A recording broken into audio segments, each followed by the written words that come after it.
You're tuned to KSQD Santa Cruz, and this is State of Mind, Being Human and Living Well. I'm your host, Deborah Sloss, licensed marriage and family therapist, and along with my guests, we're going to be talking about mental health recovery and what the National Alliance on Mental Illness, also known as NAMI, has to offer those with mental illness and their family members. Too often, those suffering from serious mental health problems are unable to see a future of hope. But with me today are Hugh McCormick and Emily Chapman, who are both mental illness survivors and beacons of hope.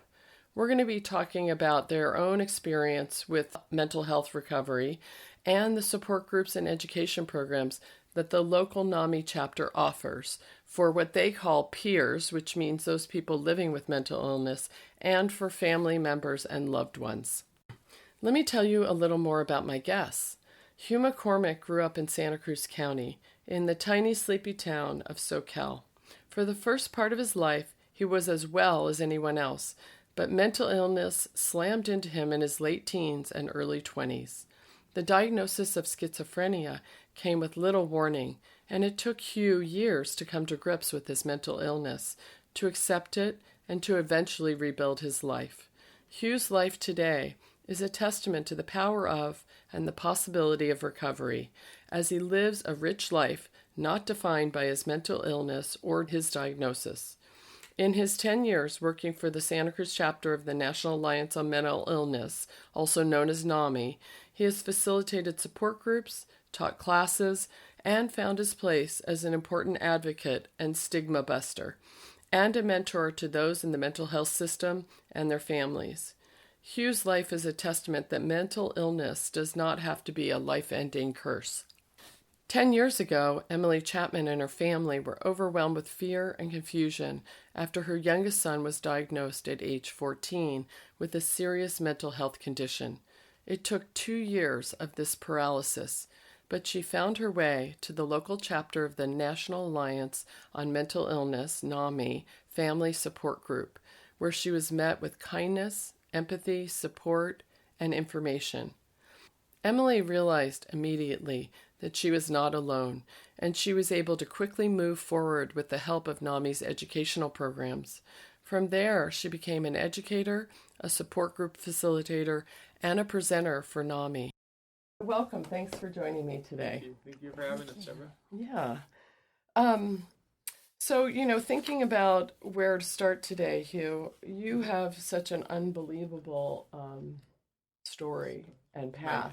My tale. Your tale, of yeah. Woe and reclamation. Yeah. And, also, I remember when I first, I've known you a while now, when I first met you, I never will forget hearing you mention, seeing the vision of that recovery was possible. Yeah. So if you wouldn't mind telling us a little bit about your story with that in mind, that would be wonderful. Do you want the 5-minute version or the hour-long version? Well, how long is the show? That's a good question. Well, probably we'll start with the 5-minute version, and then I'll ask some other questions, and Emily might have some things to add too. Yeah, in my time with NAMI, I have told my story a lot, and I'm getting more comfortable with telling it. In the beginning, 10, 12 years ago, I was absolutely mortified to, tell anybody that I had schizophrenia or even delve into any of the details of my story, because it's so personal and so dark at times. Mental illness is dark at times, it's a total life changer. And like you said in my bio, it just slammed into me. I wasn't supposed to be mentally ill. I was, poised for greatness my entire life. And, and then... Can I ask you a question before you get started? It's funny, but this question just came to me. Sure. You said, when I first started telling the story, why do you tell the story? Why is that important? It's changed over the years. In the beginning, it was mostly personal, and, it gave me confidence, and I don't know, it almost made my story real. Now it's to change people's preconceptions and misconceptions about mental illness, and to also give people hope. People in the mental health system, their families, but also people in the community too, who are affected by mental illness in any way. I'm a pretty experienced storyteller right now, but I usually start my story with just, a disclaimer. I hear a voice in my head all day, every single day. So, like, I'm doing two things at once. I'm talking to you and doing this interview, but I'm also in my head, talking to a voice. And, when the voice started, it was really hard to do. But it's gotten easier over the years, and I've gotten more comfortable with it. When did it start for you? Like senior year of high school, freshman year of college. Yeah. I'll get a little more like deeper into like what it meant when I started to hear the voice and like what changed. That was almost like kicked off my mental illness. When I couldn't deal with it and stuff. But I was raised here in SoCal in Santa Cruz. I was a junior Olympic water polo player on the swim team, and a straight A student my entire life, except for like a B in PE from Mr. Leonti over at Monte Vista Christian High. And I was poised for greatness. I was an A student. I was the golden boy of the family. Followed all the rules. Like never rebelled or whatever. And I was smart. And like ever since like 10 years old, I wanted to go to an Ivy League school. So I pushed myself really hard. And got those A's, and stayed up until 2 o'clock doing homework every single night and stuff. And it was a success. My entire life until I started hearing the voice, and until I couldn't deal with it, and until I got diagnosed with schizophrenia at age 19. It wasn't supposed to happen to me. I grew up in an upper middle class household and loving parents. My parents did everything for me. I was played basketball, football, and like I said, junior lifeguard, swam, and I was normal. I was freaking normal, and no one in my family had a history of mental illness. Nobody really knew what mental illness was. Do you think that's common? I appreciate you saying that. I Sure. was normal. I was normal. Yeah. Yeah, and there weren't any warning signs until it just kind of like slammed into me. Slammed in. Yeah. Yeah, it took over my brain, took over my body, took over my soul. Mm-hmm. Yeah. From what you've learned and all the people you've talked about, Mm-hmm. have you met other people that had that kind of experience? That were like normal, Yeah. and like came from really loving households Yeah. with, like I see that all the time. Yeah. It's not just people who are in the lower economic demographic Or had trauma in their background. Right. Mm-hmm. There's a certain randomness about it that I've found over the years. It doesn't discriminate. It doesn't. Mm-hmm. It really doesn't discriminate. No. Mm-hmm. No. Mm-hmm. No. So yeah, I mean, I held it together until I don't know, like maybe high school. And then when my parents got divorced, that's when things kind of changed a little bit. What was going on during your family, in your family during those times when you were ill? I mean, like I said, we were like upper middle class, and then in high school, my parents decided they wanted to get divorced. And me, the 10-year-old kid that wanted to go to Ivy League school, was like, suddenly we're not like upper middle class anymore. We're kind of, lower middle class or whatever. So I did what any 15-year-old would do, and I got into the stock market, in sophomore year, and Right, like, any kid would do that. So I just say I can do this myself, I can pay for college myself. So I took $1,200 that I'd saved up for my grandma my entire life, and convinced my mom to open up a custodial account and turn that $1,200 into $20,000 in like 2.5 months. And I was balling, I was driving around in a new car, ready to go to freaking Brown or NYU and stuff, and living the high life for at least a couple of months. And then a long story short, the money was stolen from me, and that's when the straight A student started, in me, like, kind of stopped caring, I'm broke, I'm not gonna be able to go to school, without loans, and I don't know. And that's when I started smoking pot. So junior year, I was just so demoralized about losing that money, and that I started smoking pot. And I don't know if the marijuana was what precipitated my mental illness, but it certainly didn't make my life better. How so? Do you want to say what Yeah, did you notice? I mean, I got really good at the stock market. Like, I went down to Bookshop Santa Cruz and read every single book on day trading and options trading that there was, and then I built up a following online. My online name was What the Frick, and I had thousands of followers listening to my stock picks and stuff. And Yeah, so I got really good at that, and then I think I got like too good though, and I don't know if it was the pot or my burgeoning mental illness, but like junior year, I started thinking that I controlled the stock market, and what the frick would go online and say the stock's going to go up, and it went up 100%, or the market's going to go down and went down, and I ended up using the same formula that hedge funds were using at the time. So I made the market was easy for me. Mm-hmm. So beginning to think that I had like superpowers, that I controlled the stock market and had all these had power and influence, and it wasn't too much of a stretch. One thing I'm curious about, Hugh, when that was going on for you were still in high school, you say, I right? was in high school. Yeah, and did anyone know that? Like, did your teachers know that was going on for you? Did your parents know that? There were warning signs, Like what? I reeked of pot all day, Mm-hmm. I smoked in the bathroom, I smoked on the way to school, and Mm-hmm. I know my mom was a little worried, like my grades started slipping, the A's became C's, and I think senior year of high school, I only went to school like half the days. So yeah, they were a little worried, Mm-hmm. about things, Did they ever talk to you that you remember about that, or not try to really, intervene? just because I held it together so well my entire life. They kind of had faith in me, Right, the whole time. like always just going through a phase and he'll come out of this. Right. Uh-huh. Yeah, I mean, he's got it. Maybe he's smoking pot, maybe he's not going to school, but everything's going to be okay. Yeah. Yeah. And it was until it wasn't. Yeah. But yeah, I mean, long story short, I thought I controlled the stock market, and then what the frick said the stock market's going to crash one day, and then it crashed the next day. And that's when kind of it changed, and from being super powerful, it was like super bad, powerful, So things got scary for you at that point. Things got really scary. Mm-hmm. Yeah. And that was before I started hearing the voice, too. I started thinking that I had powers, or just like that. After I crashed the stock market, it was that I was evil. I have 3 6s as my social security number, so I thought, hey, dude, you have the mark of the beast. You're like, I began thinking that, oh my God, you're like the devil or something. And and that was before the voice. So like, I mean, when the voice started, that took something to a whole nother level. When you start hearing the voice, suddenly everything supernatural is powerful, is possible. And Mm-hmm. How long would you say that whole phase was before you even heard the voice? What do you mean, like since I crashed the stock market? Yeah, when you started feeling like you were controlling things, and like, was that a year or 2 maybe years? A year. Uh-huh. Yeah, maybe around a so year. it kind of crept up on you. Definitely. Yeah. Yeah.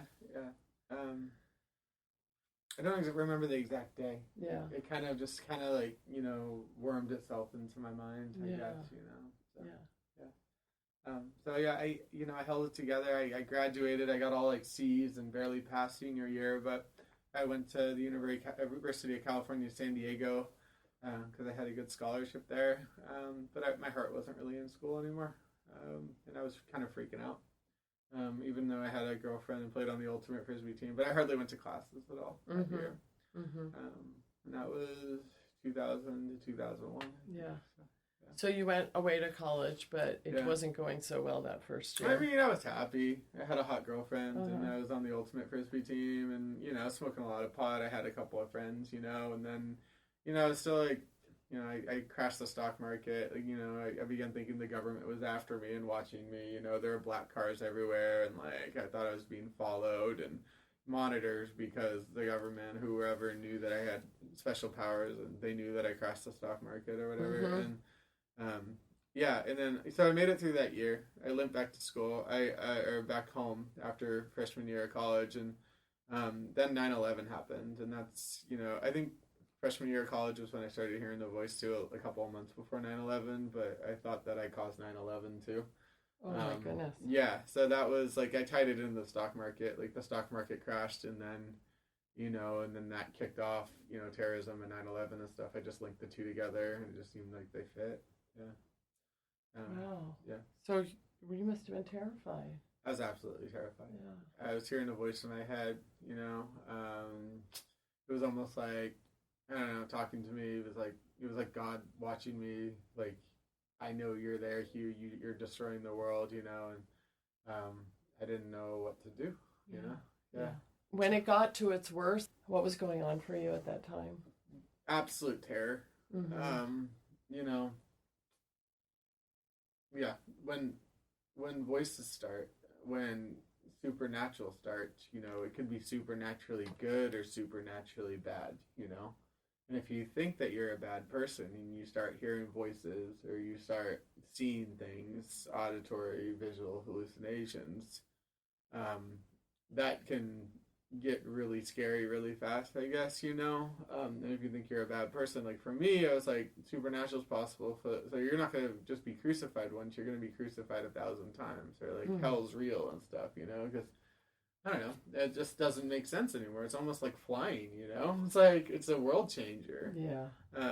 But like when you think you're a bad person, you start feeling all these things, you have nowhere to go. I mean, you could run away, and that's what I did and stuff, or you could try to end it with suicide or whatever, or, it's just, the world doesn't make sense anymore, so you don't really know your place in the world, and you don't know what to do. It's just really terrifying and confusing, the whole thing, I guess.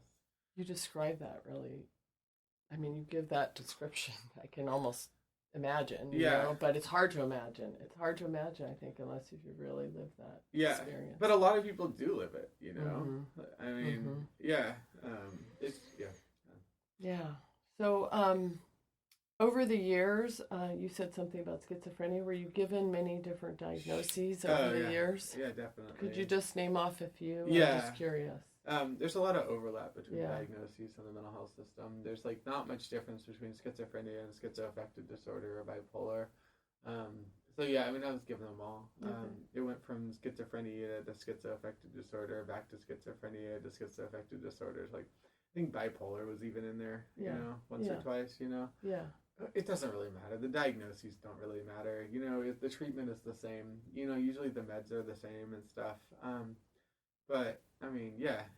Yeah, but I say that sometimes because people get really overwhelmed and they're like, well, what is it? And, it's like that process of being given different diagnoses on the way to trying to sort it out seems really common from my experience. Well, and it's kind of random. And, like, once you get diagnosed 5 different things, you kind of lose faith in the whole system, too, Like, it just feels random and it feels like a crapshoot sometimes. You're tuned to listener-supported 90.7 FM, KSQD, K-Squid, Many Voices, One Station. And this is State of Mind, Being Human and Living Well. I'm your host, Deborah Sloss. In case you're just joining us, we're talking about mental health recovery and the support and educational programs that the local chapter of the National Alliance on Mental Illness, also known as NAMI, offers. With me to discuss this are NAMI volunteers and educators Hugh McCormick and Emily Chapman. Hugh's journey of mental illness recovery has been one of courage and reclamation. He believes it's possible to learn from an illness and through it to become more understanding and empathetic, and to see and interact with the world in a unique and miraculous way. Back to our interview. You've worked with so many people over the years. Is anything from what Hugh has been describing familiar, or anything that you would want to sort of just highlight for our listeners?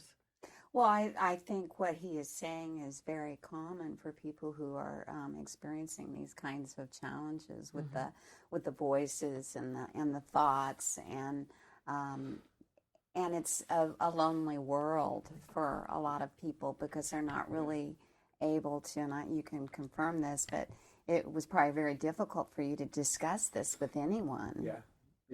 Did you? Yeah, I mean, you don't want to freak people out, and, nobody really understands, what you're going through. And sometimes you just don't want to be a burden, too, Right, and there's so much stigma with it that you're... Oh, you can't tell your friends.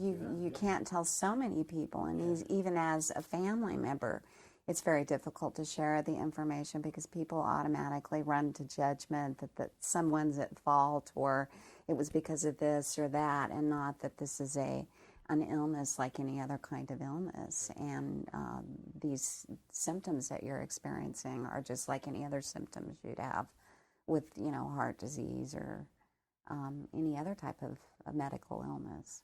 Only the difference is it seems our tools are much more primitive around trying to figure it out. Exactly. So, that's why I really did want to talk about diagnoses, because even when people start talking about their symptoms, it takes a long time to sort out what's going on for people. And usually people don't have that time either. You know, the famous half-hour psychiatrist visit, and you know, during that time you're on a new medication and you get a diagnosis. You know. Was it a relief to you, though? I mean, I know the diagnosis thing is very, very confusing for people, and sometimes it's just something that they need to put down in order to bill your insurance. I mean, I hate to say that, but like you say, a half an hour appointment isn't always a lot of time to really assess the situation. But when you received a diagnosis in the beginning, was there any sense of relief to you that, oh, that's what that is, or none whatsoever? No. I hated the label, you know, and all the stigma and everything that went along with it. You know, all the medications. You know, you get a diagnosis. It's not just a diagnosis. It's a life-changing, somewhat, you know, sometimes a curse. You know, almost. You know, you're going to be on meds. You know, you're going to have this label to define you. Yeah, and sometimes that label defines you for the rest of your life. So no, I don't think anybody really wants the label, you know. And like I said, there's so much randomness involved. Like getting like tagged with schizophrenia a lot of times doesn't really make you feel better, just because you don't really buy into the process. I don't know. For me, it wasn't like, yay, I'm schizophrenic. Yeah, no, and I don't think anyone would be excited about it. But I know for my son, and we'll get into my story a little bit more, but for him, it was a sense of relief because he had been trying to tell people that these things were going on, that he was having these thoughts and hearing these voices, and we kept normalizing what was going on. It's just this, it's just that, and not really validating what he was trying to tell us. So once he received a diagnosis, it really helped him to say, okay, there is something. That's what's going on. Not that it was happy, yay, I got this diagnosis, but it began to put things in perspective for him as to what was going on. Yeah, I mean, I know your son very well, you know. We're buddies and stuff, and, you know, he I don't know, he accepts it, you know. But for me, for many years, I didn't accept having a mental illness, you know. Like, I'll get into my story a little bit more, but I come home from Mexico speaking Spanish, and my mom brings me to the hospital, you know, and like, I was told you have schizophrenia, but there was no way that I accepted having schizophrenia. Yeah, you believe that, I didn't want the label. What I was hearing was supernatural, and it was real, and you can't tell me that it's delusion, because this is something that I'm actually feeling. And we deal with that a lot in the mental health system, is acceptance, like accepting having a mental illness. And a lot of times before you accept having a mental illness, you're not going to be able to, you know, work on getting better, you know, take medications and stuff. But I mean, acceptance is different for every single person. And with Michael, your son, you know, once he got that diagnosis, he accepted it pretty easily. But there's a lot of people who don't accept it, and it takes years and years and years in order for them to, like, buy into the whole. And many people don't ever buy into it. Many people, I'm glad you're talking about this, because that range exists, right? So there are those people that feel some kind of relief about getting a description, and others that struggle with it for a long time. So, you know, Emily, if we could just take a minute and transition a little bit and hear a little bit more about how you came to be involved with NAMI, and, you know, what brought you to that place in your life. Well, as you mentioned, about 10 years ago, my son received a diagnosis of bipolar disorder. He began to experience some symptoms when he was younger, probably around 10. He started using code language, I call it, for saying he was depressed and he was anxious. He was very high energy, but he's an excellent student, a good friend, very social, didn't get into trouble, just a very high achiever, extra special kid. When he started experiencing some of these symptoms, we were in denial that this was happening. We kept trying to normalize what was happening. We tried to explain it away. We did get him some counseling because it was beginning to impact his school. He didn't want to go to school at all, and it was horrible. battle every morning to get him to school. And with the counseling, he was able to return and do well. And then around the age of 14, he had kind of a traumatic event with a girl. He also will tell you, this isn't a parent saying, oh, he was smoking pot, but he was smoking a lot of pot, and he tells that in his story, and he feels that exacerbated his condition. So he really, at that age, started hearing voices telling him to harm himself. He was doing a lot of self-cutting, burning himself with cigarettes. It was, he was in a lot of pain. And finally at that time, we got him to a psychiatrist. And then shortly after that, he was hospitalized about 4 times in the next year. Wow. It was a really difficult time. But as I mentioned to Hugh, it was kind of relief to him to know that there was a reason that this was going on, that it was caused by an illness, because he tried so hard to tell us this was going on. And again, as these great parents we are, we denied everything he was saying. We could not validate it. Yeah. So that part of it was very, very difficult. Well, I can imagine it's hard to find the words to even describe an experience that's so outside of what you've seen or heard. Well, right, yeah. And it's a lot like Q's story in that he was a high achiever and was going to go to an Ivy League school and was showing, so much promise for, achieving his goals and everything. So what I know about you, Emily, is you've worked with a lot of parents over the years. And when you think about your own trouble, grasping or understanding what was going on with him, do you feel like you've seen that with other parents when their, kids or teenagers are starting to have trouble? Yes. As far as being able to be reached through education and understanding, that's a huge part of a family's recovery and helping their loved one to recover is that acceptance. Mm-hmm. And I think what happened for us is, you mentioned I was paralyzed for about 2 years. I couldn't even pick up a book. I couldn't research. We were hanging on day to day. Just getting through the day. Getting through the day because he was very suicidal and didn't feel that he would live to be 18. Mm. So we were in that traumatic day-to-day, minute-to-minute is really how it was. And then somehow I stumbled upon a NAMI support group that I went to. And the people were so kind. And so, for the first time... For anybody that's just tuning in, do you want to say what NAMI is? National Alliance on Mental Illness. Mm-hmm. And we'll get more into detail about what they do. But this was a support group where you just show up. You don't have to sign up or register. You just show up and people meet you with information and love and kindness and for the first time. Whereas many of your friends and family members who don't really understand what's going on are giving you well-meant advice, but sometimes it could be very hurtful because there's a lot of blame and shame and all those things involved. Mm-hmm. So once I got to that support group, they encouraged me to get involved or to take the 12-week family-to-family class, which is a free class. Say that again.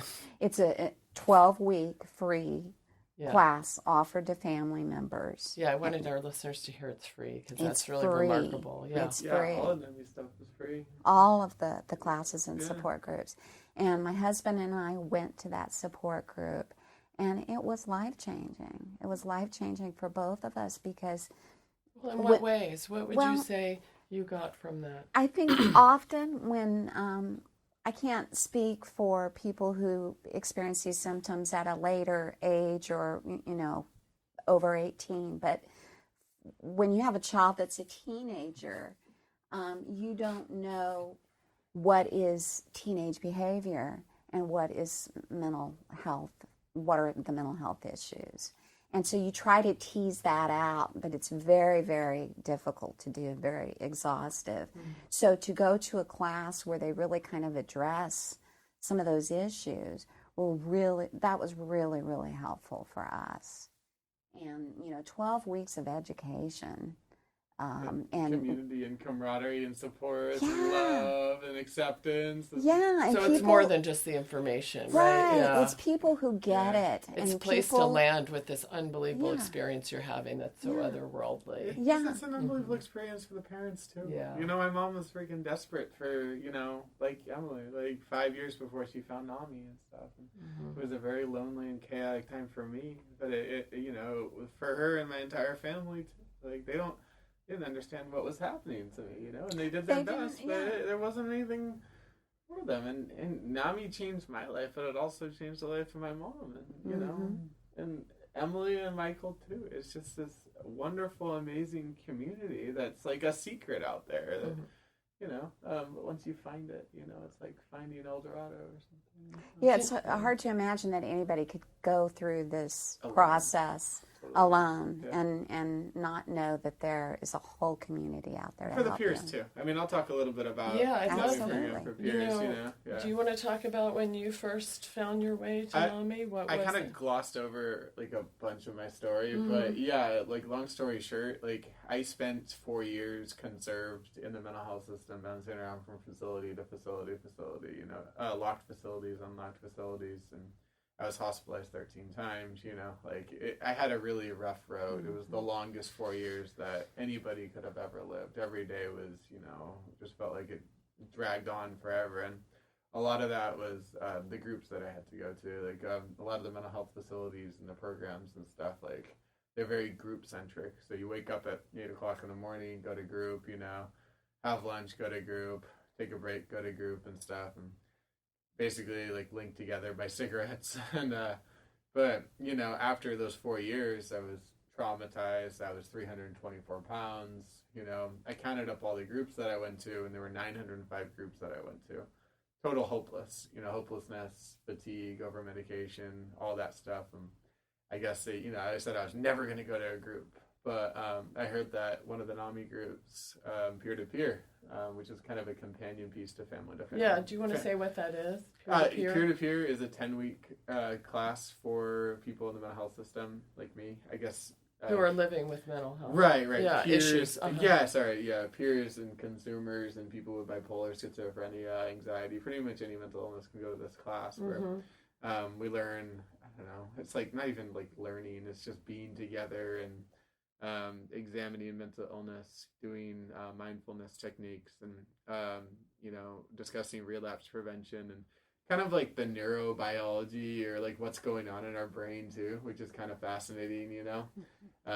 You know, it's a chemical imbalance, you know, so there is, you know, it's not your fault, you know, this is going on in your brain. And do you think this class, you know, you were talking about that acceptance process, do you think this class is pretty key in that? For a lot of people, it's their first step to acceptance. You know, it really is, you know, it's the first step to be like, okay, well, there's other people who are going through this, you know, and like, I'm not alone, and feeling like you don't have the world on your shoulders, and that you're, you know, with other people makes you accept having a mental illness. But like I was saying, like 905 groups during those 4 years, and I said I'm never going to go to another group, and I heard that NAMI peer-to-peer had pizza, so I showed up, and group 906 changed my life for a lot of reasons, you know, and I got my pizza, but I also found something that was absent from the 905 groups that I went to. What did you see there? I saw people who were actually, you know, diagnosed with serious mental illness, who were doing things with their lives, you know. The teachers, you know, taught they had mental illness, you know, the people around me had mental illness and stuff, and some people didn't like the term mental illness, some people didn't like, you know, a lot of aspects of the mental health system in general, but it was really inspirational seeing people work on themselves, but also seeing people who went through really dark times like I did, actually doing something with their life and giving back and living in the magic word, recovery. So. Yeah, and I think that's really important that people know that this peer-to-peer class that he's referring to is taught by people who have experienced serious mental health issues in their life. So again, it is inspirational. It really was. It changed my life. And I got pizza, and I showed up every week for 10 weeks. And what happened? What do you think shifted inside you during that time that you were taking that class that sort of changed your course? I think I hit like the first friend that I had in like maybe like 7 years or something. Just to be there. I don't think anybody, like, when they're forced to go to a group, gets anything out of it. Everybody chose to be there.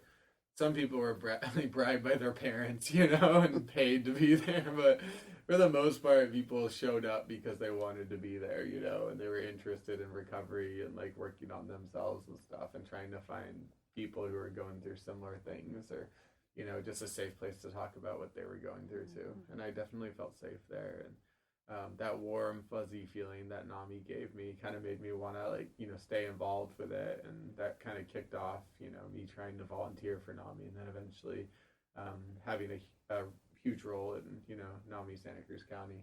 You're now a teacher for peer-to-peer, aren't you? I've taught that class. Yeah, the class changed my life, the NAMI class, and I've taught it 19 times now over the course of, like, 11 years. And I just, NAMI gave me hope again. And so I, volunteer and kick my behind and give other people hope too.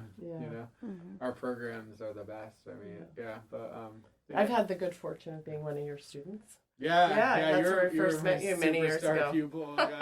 Many years ago in the they also offer a program. You want to say something about provider education, which is kind of an amazing program. But what did you think of the class?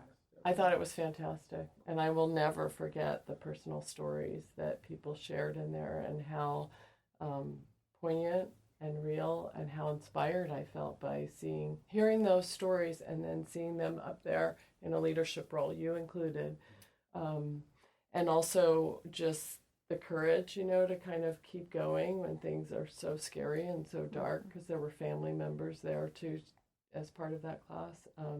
And I learned as a therapist some really good things that have changed how I do my own practice. You're tuned to listener-supported 90.7 FM KSQD, K-Squid, community radio for the Monterey Bay. And this is State of Mind, being human and living well. I'm your host, Deborah Sloss.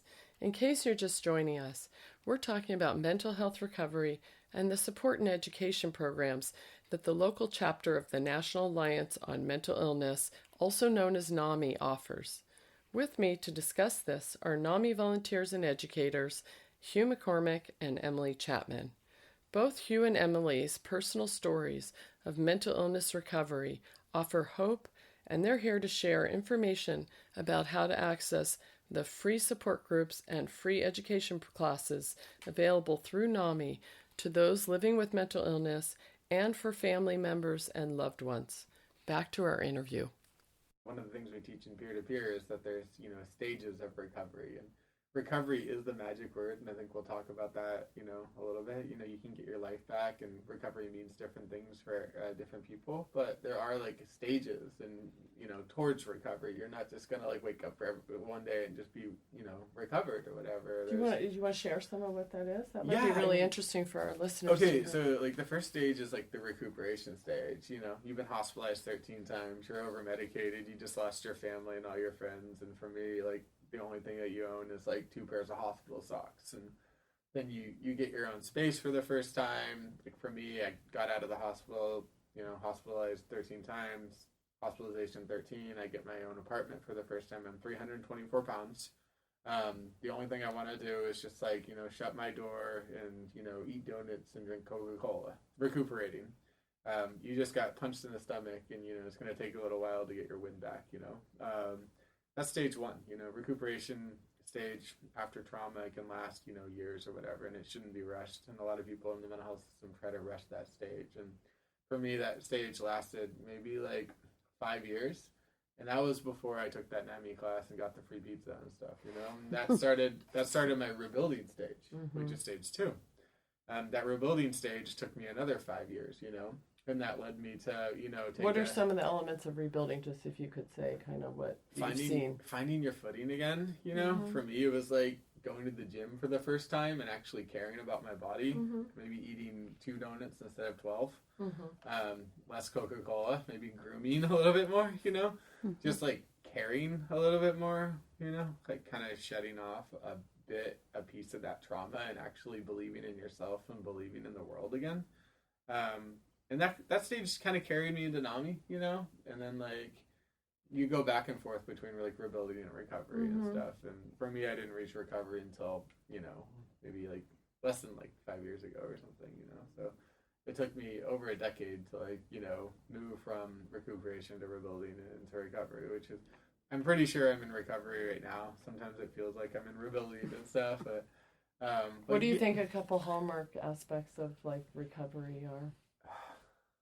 We've talked about acceptance being one of them. Yeah, I mean, definitely acceptance and just, I don't know, being at peace, being okay with who you are and your place in the world and stuff. And for me, a lot of that is giving back and just, finding love and empathy and, getting to do what I want to do. I go to the beach every single day. I don't know, just little things, Taking care of yourself. Yeah, just like I feel like I'm in a better place than I was before my mental illness. So, that's basically recovery for me, Well, yeah. wow. That says a lot.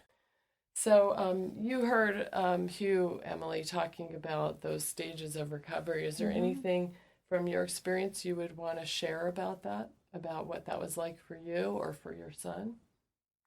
Well, I agree with everything. I mean, I have so much respect for Hugh and the confidence that he brings and the difference that he makes in so many people's lives through this recovery. So I can't say enough about that and how inspiring it is. I think as parents or family members, we go through similar but different recovery. And really, there's stages, predictable stages, if that's where we want to go at this moment. Yeah, that would be great. For people to kind of understand when they have a loved one who's been diagnosed with some type of mental health challenge, it really is a catastrophic event in the beginning.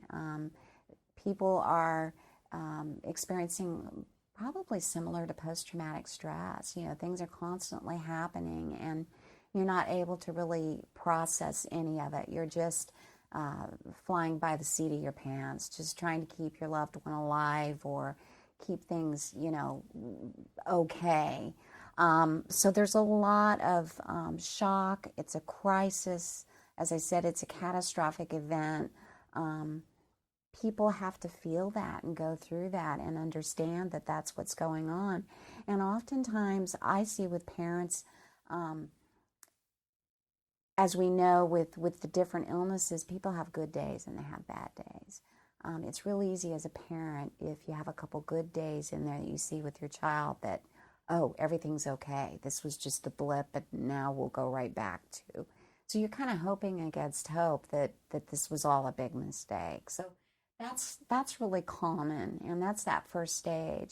And then the second stage is really you're learning more to cope with what's going on. You're getting more information. You still have a lot of anger. You still have guilt. You still have resentment of this diagnosis. But shame too. People don't want to tell anybody about it. Absolutely, absolutely. And you can go back and forth from that crisis to this now beginning to kind of understand what's going on.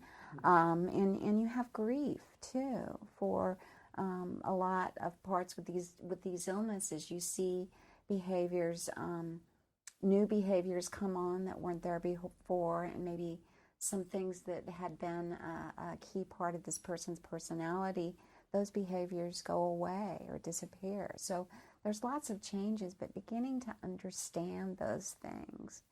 And those are the first two stages. And then the third stage really is happened fairly quickly for me just through the NAMI programs that I went to. And that's, being an advocate for your loved one and wanting to, you're accepting, you're wanting to do more for your community and to help other people.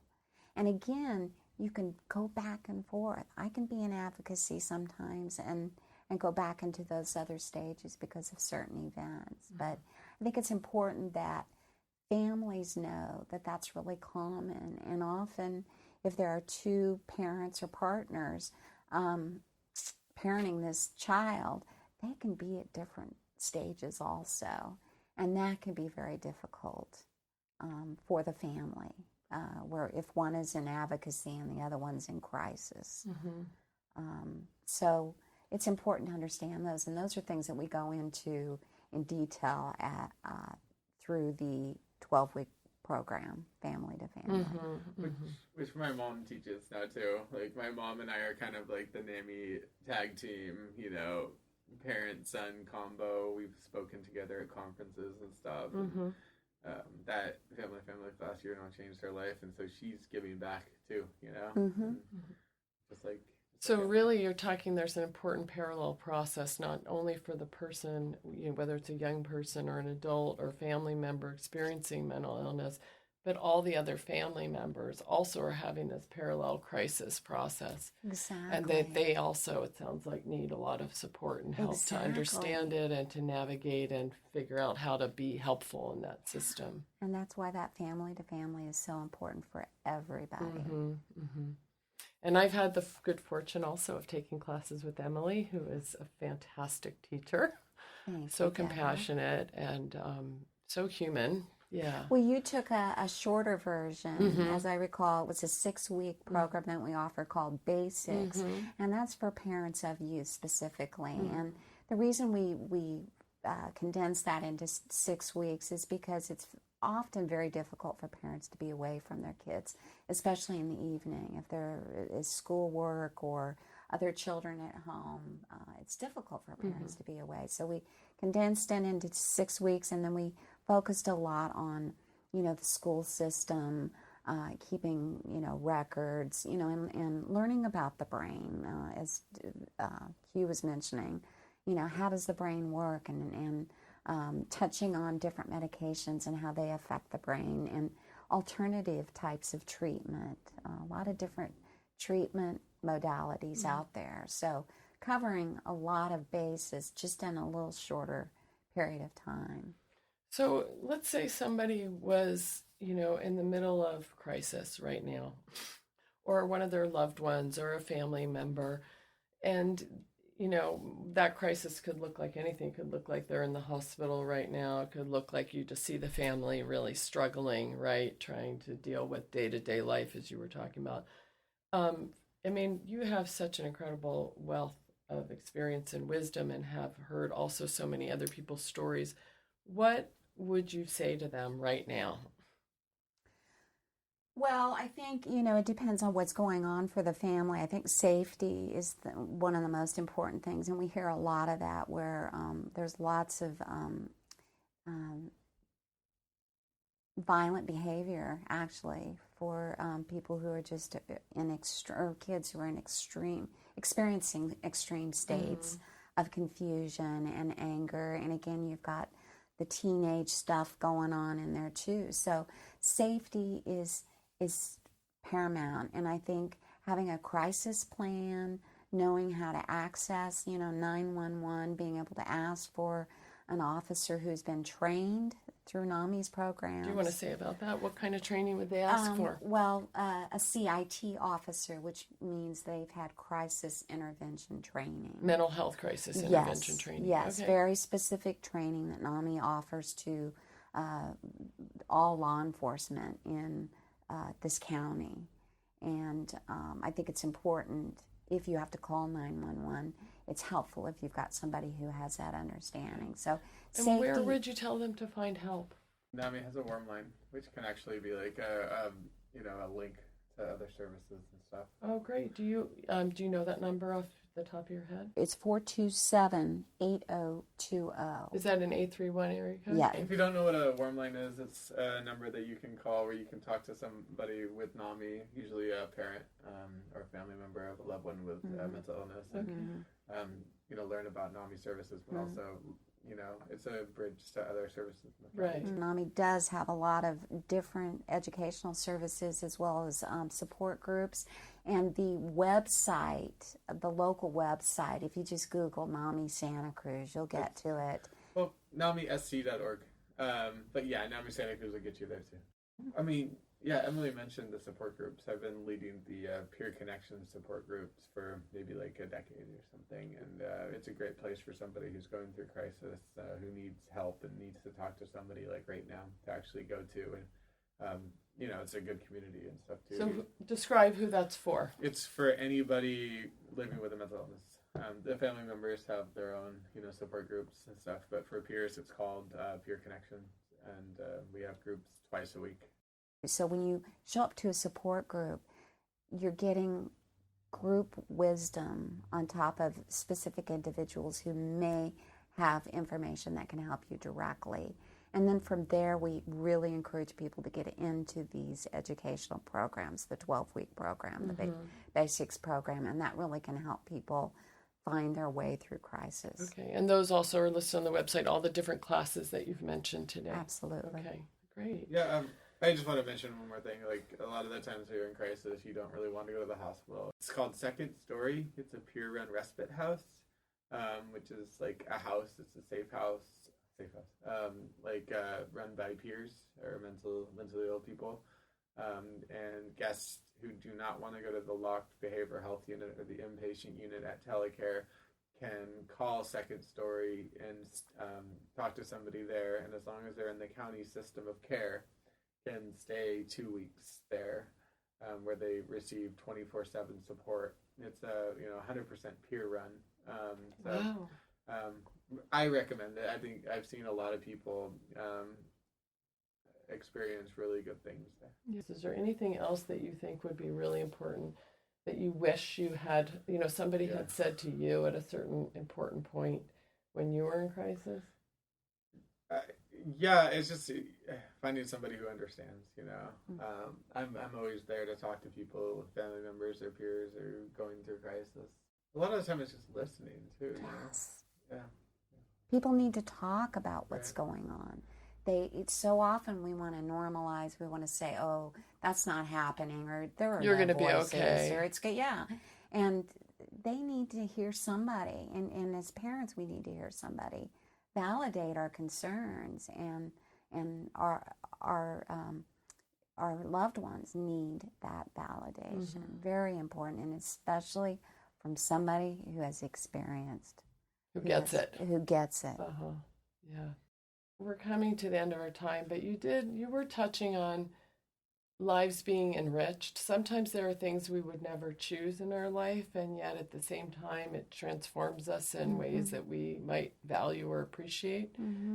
Is there anything about this journey for you that you would say that you would particularly say you've noticed has changed and you appreciate? I think definitely it has taught me about judgment and non-judgment, most importantly, is not judging other people, thinking that you know the story or you know what's going on.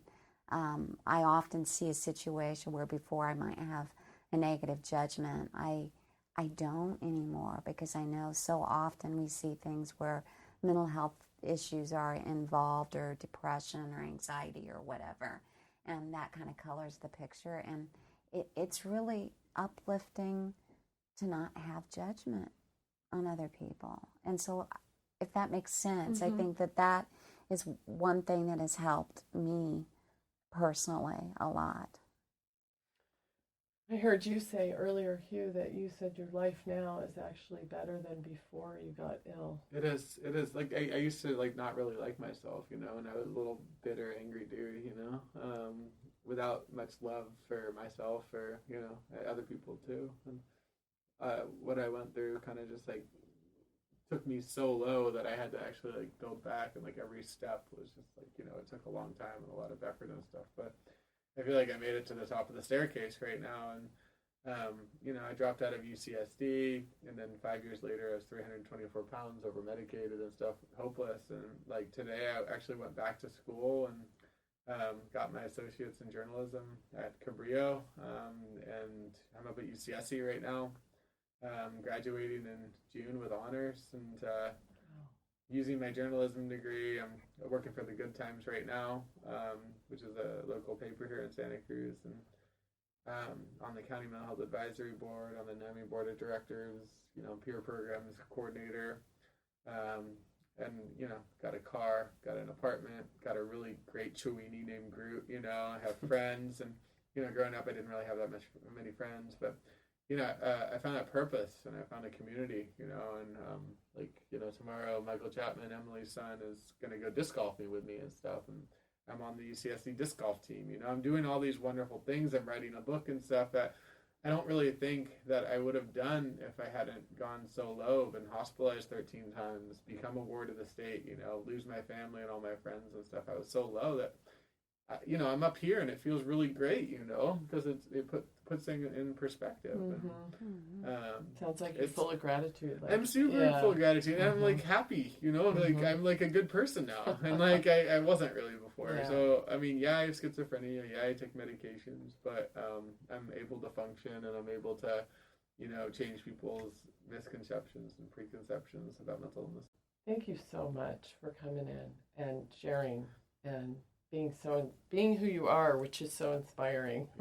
I'm super happy to be here. Yeah. Thank you, Emily, too, for coming and talking. And I imagine, if people wanted to find out more or get in touch with you through NAMI, they could do that. I'm on the website. Okay, fantastic. And thank you for joining us here on State of Mind, Being Human and Living Well. I'm your host, Deborah Sloss. For more stories and conversations about mental health and wellness here on the Central Coast, join me on the first Sunday of the month from 6 to 7 p.m. right here at K-Squid 90.7 FM. All State of Mind shows seek to educate by featuring personal stories of mental health recovery and wellness and the sharing of resources. So if you have a topic idea or have a story to share, email me at debra.stateofmind@ksqd.org. Special thanks to acoustic guitarist Adrian Legg for composing, performing, and donating the use of our theme music, and to Lauren Fine for her production assistance and expertise. If you like what you're hearing, please help us keep it going and go to the donate button on our website, ksqd.org. You can also find all the podcast episodes of this show there. Just type State of Mind in the station website search bar. This is listener-supported community radio for the Monterey Bay, KSQD Santa Cruz. Just remember, 90.7 FM, K-Squid, your ink spot on the dial. Stay with us.